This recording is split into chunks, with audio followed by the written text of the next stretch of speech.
শনির বছরে শনি জয়ন্তী একটু তো মানতে হবে, বিশেষত যাদের শনি সাড়ে ঢাইয়া দশা মহাদশা চলছে এবং যাদের কারক ঘরে শনি বসে রয়েছেন। তোমরা যদি তোমাদের লাইফের বাধা আর অবস্টাকেল গুলো দূর করতে চাও, কেউ কোনো না কোনো লিগাল প্রবলেমসে জড়িয়ে আছো, টাকা পয়সার ধার দেনা মিটছে না, তারা আজকে একটু এই জিনিসগুলো মেনে চলো। প্রথমত আজকের দিনে কোনো নেশা করবে না, একটু নিরামিষ খাওয়ার চেষ্টা করবে। আজকের দিনে কেউ লোহা লবণ বা তেল জাতীয় কোনো দ্রব্য বাজার থেকে কিনো না। পারলে শনি মন্দিরে সন্ধেবেলার মধ্যে যাও, যেহেতু আজকে শনি জয়ন্তী, সন্ধেবেলা 6টা 7 পর্যন্ত আছে, 6ই জুন, ঠিক আছে? গিয়ে মিনিমাম সর্ষের তেল দান করো এবং সর্ষের তেলের প্রদীপ জ্বালাও, শনিদেবকে নিবেদন করো।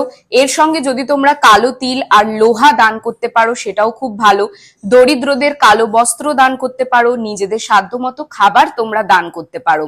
তো এগুলো আজকে একটু শনি জয়ন্তী